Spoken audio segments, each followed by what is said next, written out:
Hello दोस्तों, स्वागत है आपका पर्दाफाश रिव्यू पर। मैं हूं आपकी होस्ट और आज हम बॉलीवुड और साउथ सिनेमा की उन खबरों का पर्दाफाश करेंगे जो हेडलाइंस में छाई हुई हैं। आज मसाला भी है, क्लैश भी और थोड़ी कड़वी सच्चाई भी। तो चलिए बिना देर किए शुरू करते हैं। सबसे बड़ी खबर सनी देओल की मच अवेटेड फिल्म बॉर्डर 2 से आ रही है। फिल्म कल रिलीज होने वाली है, लेकिन खबर आई है कि इसे गल्फ कंट्रीज में बैन कर दिया गया है। वजह वही है, एंटी पाकिस्तान कंटेंट। वहां के सेंसर बोर्ड का कहना है कि फिल्म में दिखाए गए कुछ सीन्स उनके रूल्स के खिलाफ है।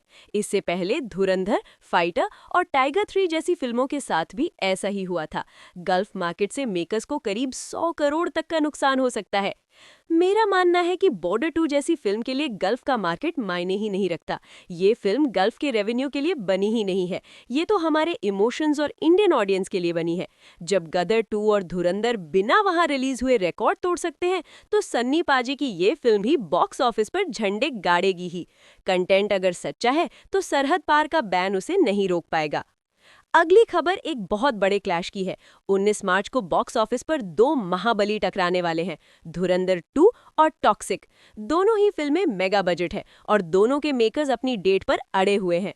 थिएटर मालिकों की टेंशन बढ़ गई है क्योंकि दोनों फिल्में 3 घंटे से ज्यादा लंबी है। उन्हें समझ नहीं आ रहा कि आखिर शो कैसे मैनेज करेंगे। ट्रेड एक्सपर्ट्स कह रहे हैं कि ईगो छोड़कर किसी एक को पीछे हट जाना चाहिए। देखो यार, ये मेकर्स का ईगो अक्सर फिल्म की लंका लगा देता है। दोनों फिल्में एक ही तरह की मास ऑडियंस को टारगेट कर रही हैं। अगर क्लैश हुआ तो कमाई आधी आधी बढ़ जाएगी। समझदारी इसी में है कि फिल्मों को अपनी पूरी कैपेसिटी दिखाने का मौका मिले। ये हम नहीं झुकेंगे वाला एटीट्यूड सिर्फ और सिर्फ बिजनेस का नुकसान करता है। प्रभास के फैंस के बीच ये अफवाह उड़ रही थी कि 25 जनवरी को सालार 2 का अनाउंसमेंट होगा, लेकिन सच तो ये है कि अभी सीक्वल पर चर्चा तक नहीं हुई है। प्रभास अगले हफ्ते से अपनी फिल्म फौजी की शूटिंग करेंगे और फिर स्पिरिट में बिजी हो जाएंगे। वहीं प्रशांत नील अपनी फिल्म ड्रैगन में व्यस्त है। तो अब सालार 2 साल 2027 से पहले आना नामुमकिन है। फैंस को झूठी उम्मीदें देना बंद करना चाहिए। आजकल सोशल मीडिया पर किसी भी फिल्म का सीक्वल अनाउंस कर दिया जाता है सिर्फ हाइप बनाने के लिए। प्रभास के पास ऑलरेडी इतने बड़े प्रोजेक्ट्स हैं, तो सालार 2 को जल्दी में लाकर खराब करने से अच्छा है कि मेकर्स वक्त ले। क्वालिटी जरूरी है, जल्दबाजी नहीं। 4 नाना पाटेकर का गुस्सा और ओ रोमियो का ट्रेलर। कल शाहिद कपूर और तृप्ति डिमरी की फिल्म ओ रोमियो का ट्रेलर लॉन्च था।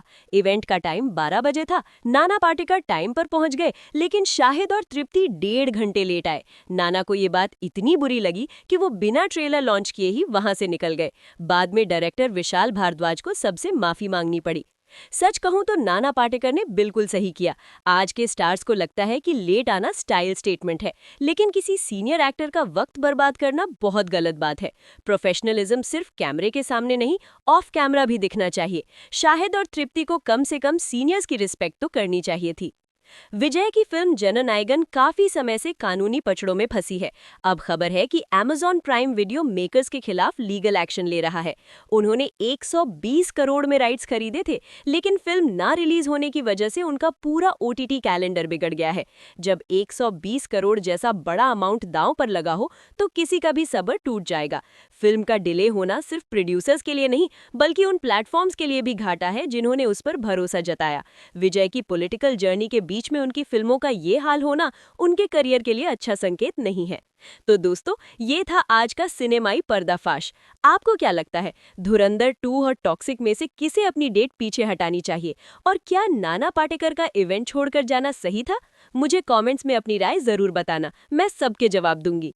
जाते जाते पर्दाफाश रिव्यू को सब्सक्राइब कर लो और बेल आइकन जरूर दबा देना। कल फिर मिलेंगे कुछ और चटपटी खबरों के साथ। तब तक के लिए टेक केयर।